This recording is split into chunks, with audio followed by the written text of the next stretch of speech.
May adlaw kayong minahaan, and then my life sa full-time mom slash makeup artist slash content creator. Naman.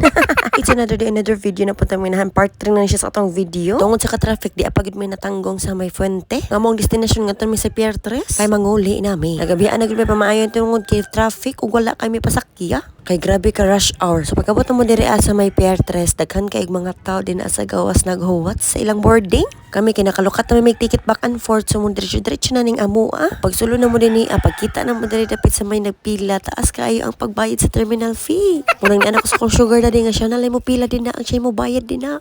Wala na ako gipakita dapit dito sa may extreme machine sa mga gamit kay bawal na kuno. Munang diri may nagpakita ninyo sa may nag-check-in nami sa may Roble ug ni diretso may sulod. Daghan gyud kay tao. Oy, di ba kay naka-aircon man ni siyang ilahang sulod din sa perno pero wala na gyud kakaya tungod sa kadaghan sa people. Hoy, laon.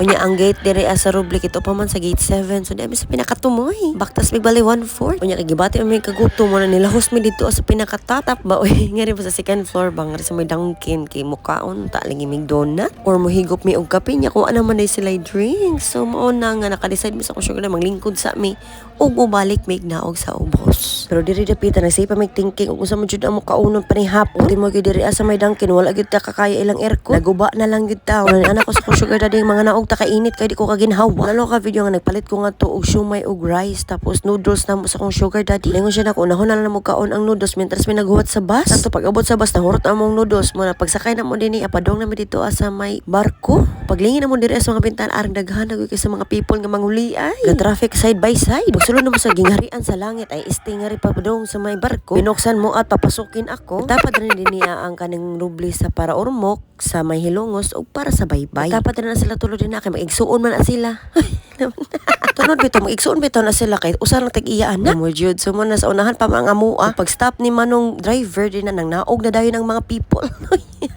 Laban. Ito pag naog na mo na diri nagkuha na ni akong sugar diri sa iyahang ticket o sa among ID kay ilan na po ipakita din na unsa ka makasulod. Kay mao man jud ang patakaron no kamo gyud. Pagpakita na diri sa amo ang mga ID na traffic man diri sa may atubangan na mo dito mis may kiliran. Og shout out na ilang mga trabahante din na ano nga kugihan pagkaayo. Kay aptek sila manguha og bag labi na og kanang nagkapuliki. Og pasaka na mi dinhi sa may barko kay tuyok man ni imo agian sa ka makasulod aning barko ha. Kay arang gadako man gud ani niya gud. Ang ilang maning barko mo man gud na siya ang mga sasakyanan ba. So mga people diri gud sa Japan 3rd floor. Sabi mo adto sa amo ang higdaanan ngadto sa may mukaon sa kantin. Motiwa sa mig habhab dito kay murag gigusla pag taon mi wa kakaya ang noodles. Murag di babagra ang noodles sa among tilao. Darakabot sa amo ang mga tinai. Hoy. Sa pagsulod na mo dinhi timing kay nga wala pa kay mga tao nangabot og nangaon. Kay nakapwesto pag mi dayon dinhi na pa space bakante. Og okupahan dayon na mo dinhi kay para makakaon na mi kay gutom na gyud ta na inyong inahandi na. Ug ang akong bana din na nagkumpit-kumpit siya sa iyang sensiyo og pila iyang kwarta kay para makapalit siya dito pagkaon. Pero may kanan na ako sige na lang kay gutom ra ba taon mag-training. Og gihaba ko na ni amo ang dala nga pagkaon nga gipalit na ko dito sa may pier. Sulod ang pagkaon no is siomay na siya with rice tapos sa palit kog duha ka itlog sa kumbana ay boiled egg di ay. Panitan sa anay ni nako kay para magdungan mig kaon sa kumbana ni gahuman. Dagan gyud kapalian din na silang kantino pero mas prefer na kong itlog gyud kay murag mas ganahan ko mukaon ani ron. Alay magbuot. Ang magbuot maka-abroad. Hilas. Naman. Pag man order sa kumbana dito nangaon na dayon mi kay gusla na jud kaayo. Unya kay natulo naman namo tanan among mga gipangaon nga bagtas sa pag may padong diri sa ubos. Nangita na mi sa among higdaanan ani kay murag kapoy nagkaayo sa kinakang likod sa tiguang. Sa pag-iingon ang buko-buko sa kabaw na nanakit sige pagughanga diha sa taas ug naab ang aircon sa tungod kay Ginoo ko tong last na mo sakay murag grabe gyud katugnaw. Kaliki gyud og wait. Bitaw giingnan ako bana din ha ang ingon ko niya di na lang ta mag-aircon. Nya kinaanad man ni akong lawas sa akong sugar daddy nga ngadto sa barko nila. Bugnaw kay pa sa bugnaw ang ilang aircon. Napay sa amo balay dito ang walay pati-pati ang aircon. Unang maluoy man sad ko niya kung siya nga diri sa aircon na ako dito sa gawas ay dili na matawag nga mag-asawa matawag na ng barkada. Lawan. Dito kapag lukat na mong ticket nagbingit yun na ang ingon ko nga turami sa may economy. Manang no choice ko kay ako na lang tayo nag-decide. Ako na lang tayo mag-adjust para kaniya. Kanya pag mata na mo ani mga alas 4 sa buntag kay mangnaog na mi ani. Imbes mag-retouch ko din ako ni gipakita sa akong sugar daddy ang iyahanganan sa card with matching good morning kiss from the heart. Line mo guys mo from your heart. Tabak na tara sa tong video no mo nagitaganan ako kung bana din na og mint nga candy kay para di mi ba inig naog namog na mi mga makasuga. Kung bana din nag-apura na siya gusto na siya mo naog gusto na siya mo uli. Gimingaw na ako sa iyang mga anak duha ka buok. Sumo tuwa na lang taon ko mag-retouch kay mga naog naman pud taon karon ni. Igo na ang taon ko ng lipstick din ha, og nagkalo na. Kung nangita mi ani sa agianan asa mi padung mo agi ani, left ba or right? Right ba or left? Unsa man gyud? Laman. Og sa dihang pagsaka na mo dinhi, wa pa man dinhi kadunggo ning barkuha. Grabe ka atat gyud akong bana. Unsa iya gusto nga kami pa mulangoy mga to sa pier. Gid ko to kotohon ning tawhana. Kung naglingo-lingo sa anay ko niya dinhi akamurag ako na inibingit. Nagwater mi na bali 15 minutes pag human ana nanganaog na dayon. Gamay ra may mga pasahero pa uli dinhi amo na nga makauli ra may makanaog ra may dayon di magawa og pila. Awar gud ako banaw naguna-una siya baktas murag way asawa ka uban. Dili na ko motuwa ng ladies first ha. Ayo na mo pagtawag-tawag ing ana. Kay boys first na gyud ron. Sige na lang gud pasayloan na sa gunay niyo akong bana gud kay karon naman na siya nagdali na siya kay gusto na makita sa mga anak. Awar wa gyud siya lingi-lingi din na og maumod ni asawa matagak ni sa tagak. Tiway na lang taani. Laban.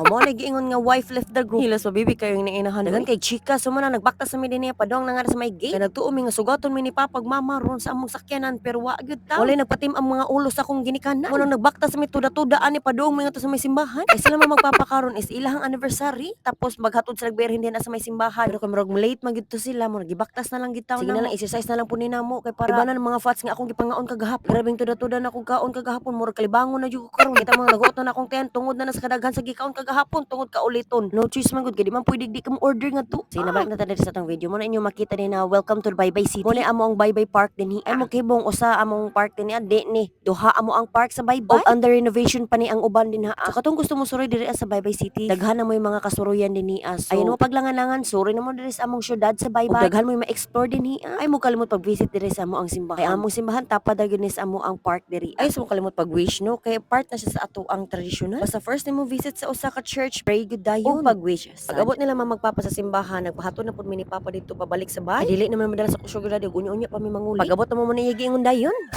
Laban amahan.